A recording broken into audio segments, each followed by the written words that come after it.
So the question that the journalist then asked me was, to those who look around the continent and see the bad infrastructure, the galloping unemployment, the electoral college frauds, the corruption and more, why am I excited about Africa? That was the question. And then that's what I'm going to talk about on this expose here. So this is a continent, this is Africa. Africa is, just like she said, 54 countries. And the size of Africa is 30.37 million square kilometers, which is huge. But I also want to add one thing is the population is 1.2 billion. I've heard in certain places that Africa is overpopulated, but you'll be able to tell by yourself. This is the United States. And the United States is 328 million population with a size of 9.8 square kilometers. So you can actually see the United States is just about less than 1/3 of the continent of Africa. What about China? If you take mainland China and the whole continent, the whole country of China, we have 9.5 square kilometers, and the population size is 1.3. So China alone by itself is more populated than Africa. So we got 1.3 billion population. Now, what about India?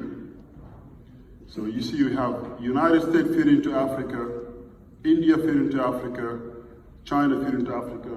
What's the population for India? India is 1.3 billion with 3.2 million square kilometers. Now, if I stop here, I think the point is clear. Africa is not overpopulated, because if you take China, India, and USA, you double the size of the population in Africa. But you have less land. Africa has, even with these three countries combined, US and China and India, Africa is a lot bigger as a continent. That's one of the reasons why I'm excited about Africa. And there's more reason coming. Now, if you add Europe, it's a lot different. Now you can see the European continent can fit. You can put other countries like Japan in there. You can put Portugal. You can put Great Britain, Japan. The point is, Africa has a lot of opportunity as a size, but also as population, because it's not populated. Okay? So, I just want to read one thing. Africa is at the same level today where India was 25 years ago in terms of wanting to increase the education level of the population. Africa is at the same level where China was in 1980s with agriculture needs and investment. And Africa is also at the same level where Turkey and Mexico were 15 years ago in terms of manufacturing, increased investment. So if you combine those three levels of readiness, you can conclude that Africa is heading to the same path that led India to its boom because of education. Africa is heading to the same path that led China to its boom in agriculture and industrialization. And Africa is heading to the same path that led Mexico and Turkey to their boom in manufacturing. And that, to me, is exciting, because that's where Africa is now, today. You have a convergence of three different readiness of Africa right now, and that's why I'm excited about Africa. Now, is Africa a land of opportunity? Let's see.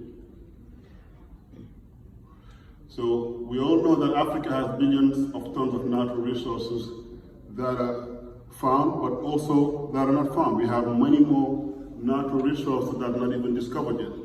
So if you take a nation like the Republic of Guinea, this nation alone has enough natural resources that can develop the entire continent.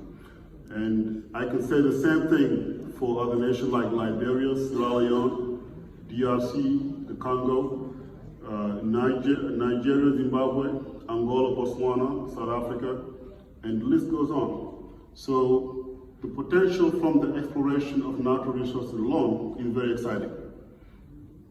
Other factors that will make a big difference are potentially in education, in agriculture, and in manufacturing.